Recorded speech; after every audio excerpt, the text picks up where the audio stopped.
is it that gives your life a sense of meaning and purpose? Because once you find that, it puts you in your power place.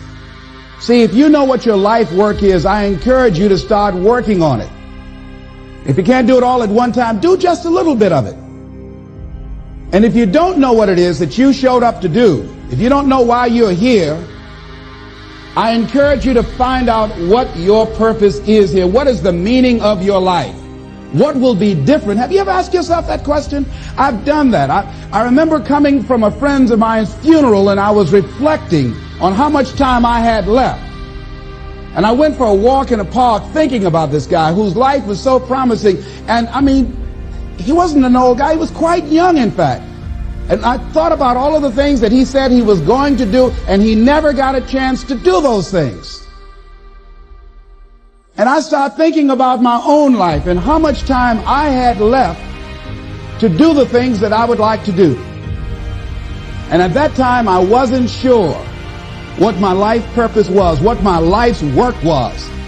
I wasn't sure about it at that time. And I thought about it quite a lot. I had some idea, but I wasn't convinced. I don't think I felt worthy. I didn't believe that it could be me to do this kind of work that I'm doing right now.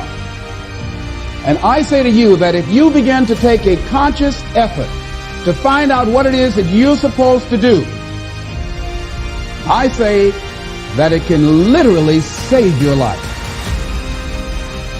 I guarantee you, whatever it is you want to do in life, you'll be able to do. You will be able to accomplish whatever you want to, academically, financially, relationally, whatever.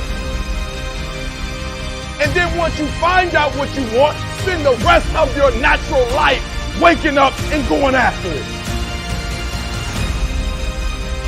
What makes you a leader is you investing belief and loving and caring about people. Any one of you in this moment could decide you're going to lead, because leadership is instilling something in someone that they don't see in themselves. Loving on them, believing them, seeing their giftedness. All of you, I don't care if you're loud or quiet, big here or small here, you could be a leader. The bottom line is you need to decide you want to lead. Interesting Bible phrase that says, if you keep knocking, you'll find open doors. Good phrase to jot down. If you keep knocking, you'll find open doors. Doors of opportunity. Doors of a chance to meet someone. Doors open for association. Doors open to find someone special. Doors open to find a unique business colleague. If you keep knocking, the phrase says, doors of opportunity are open to those who continually knock. Only those who knock deserve to find an opening. But the promise is, if you continually knock, you'll find doors of opportunity.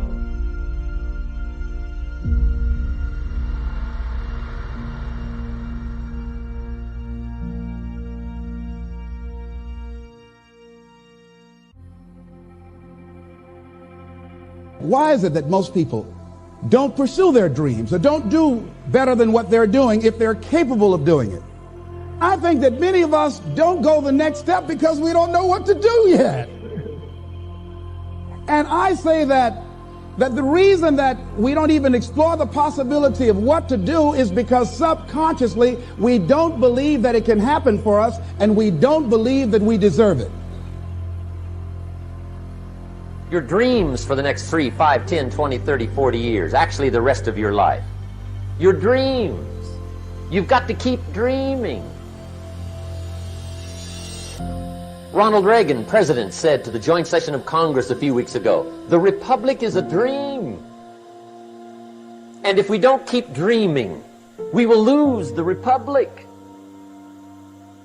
Your better future is a dream for yourself and for your family. Where do you want to go? What do you want to do? What do you want to be? What do you want to see? You've got to dream dreams. There's a Bible phrase that says, without dreams and visions, people perish. You've got to have something to go for that inspires the heart and the soul. Dream.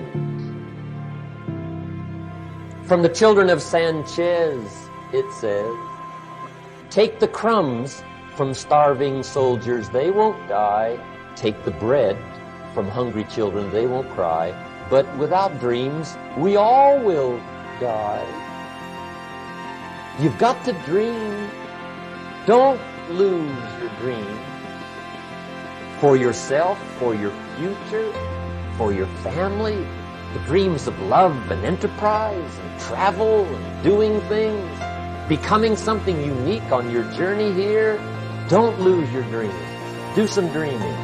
That's long-range goals. You've got to have those. So that's number one. So here's what I'm suggesting.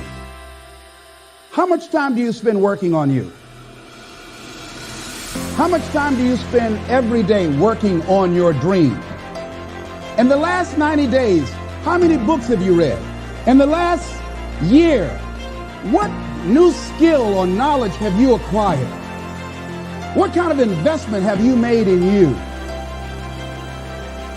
So I'm saying that as you begin to look at where you want to go, if you want to make it today, and things are changing so fast you have to literally run to stand still, I'm saying that you've got to make some conscious effort to begin to work to develop you.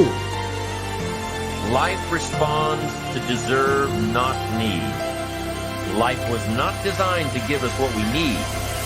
Life was designed to give us what we deserve. Once you understand that little life principle in your own self-interest, I'm telling you, it's life-changing. The ancient law does not go like this. If you need, you will reap. No, it doesn't work that way. A lot of people out there are hoping it works that way. But no, it doesn't. The ancient law goes like this. If you plant, you will reap. If you sow, you will reap. Somebody says, well, I really need to reap. Well, then you really need to plant in your own self-interest. I will not suggest that you work harder. As a matter of fact, by the time we get through, you will probably end up working less. But when you're on the job, you will be on the job. You will be working infinitely more effectively when you work in this manner. And you will have that balance of life. We say it so many times in so many different ways. There's a difference between standard of living and quality of life. And we're going to be looking at quality of life because that's the significant thing. 1953, Yale University did a study of their graduating seniors. They discovered that of those seniors, only 3% of them had taken all of the steps necessary to set their goals. That is, they had identified exactly what they wanted and written it down. They had spelled out why they wanted to reach these goals. They had listed the obstacles they had to overcome in order to get there. They had identified the people, the groups, and the organizations they needed to work with in order to get there. They had identified what they needed to know to reach that goal. They had developed a plan of action to reach that goal.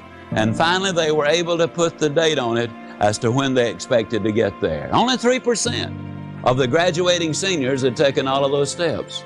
An additional 10% had taken 5 of those steps, but 87% of them, beyond identifying that they wanted to be a doctor or a professor or an attorney or whatever, really had not done that much towards goal setting. Now, please understand, everybody has goals. One of your goals, for example, if you're in your car listening to this recording, one of your goals was to listen to this recording. Everybody has goals. But we want to get a little more involved in that. We really want to get involved so that we know exactly what we're doing and why we're doing it, and we can get much better results. Your own self-interest needs to be educated in how to plan, how to do it so everybody wins, because life doesn't respond to need. You can't go to the soil and say, I need a crop. The soil just smiles at you. And here's what the soil says. Don't bring me your need, bring me some seed. Bring me some effort. Bring me some discipline. Bring me some interest. Bring me some service. Bring me these things, and I'll return to you multiplied by 2 times, 5 times, 10 times. You can't come with need. You've got to come with seed. You've got to come with willingness. You've got to come with skill. You've got to be willing to learn, willing to change, willing to grow, willing to put yourself out, willing to stand up to the bad weather, willing to pull out the weeds, willing to nurture. That's the only way you get a return. For the simple reason, by the time you get started, half the day is half finished, and now you're checking your email and you're talking to your friends, and then it's lunchtime and coffee time and spam time and everything else. Get up at 6 o'clock and develop a ritual. Get up, exercise, then sit, plan your day, get organized, and start to hit it at 8 o'clock. As a man, you think first, understand next before you speak. So what he says, according to the scriptures, he says, as a man thinketh in his heart, so is he. So you are in your heart how you think. And if your heart is out of whack, your life will be out of whack, because everything about your life is going to come from your heart, and your heart's going to be based on how you think. Are you committed? Because without commitment, nothing happens. If you don't learn to give like you learn to get, every area that there is not reciprocity, it will die. Reciprocity. What do you give back for what you get? If you're not committed, you're not going to make it. Even the ones with the personalities you don't like. You have to be committed. Through the storm and the rain and the heartache and the pain and the disappointment, you have to believe in the we and the us and not the me and the you. Or you're not going to make it.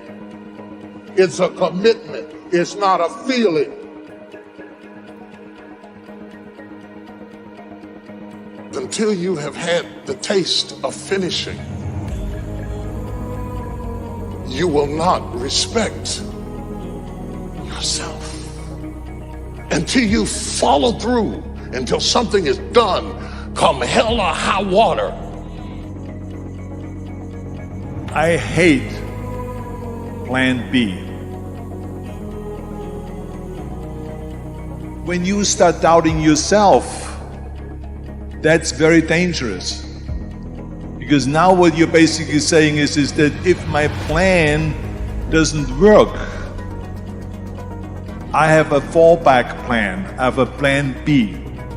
If you want to be successful, learn from the other people's mistakes. Don't learn from the successful stories. Get your ass kicked, get back up, and you put the gloves back on and you swing away. Clanging and banging, we call it.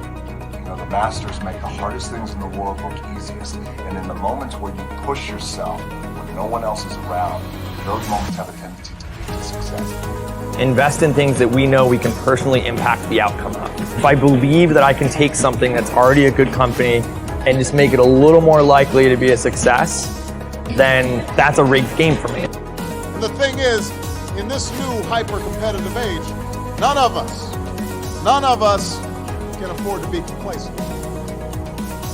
Professors might earn the distinction of tenure, but that doesn't guarantee that they'll keep putting in the long hours and late nights and have the passion and the drive to be great educators. The same principle is true in your personal life.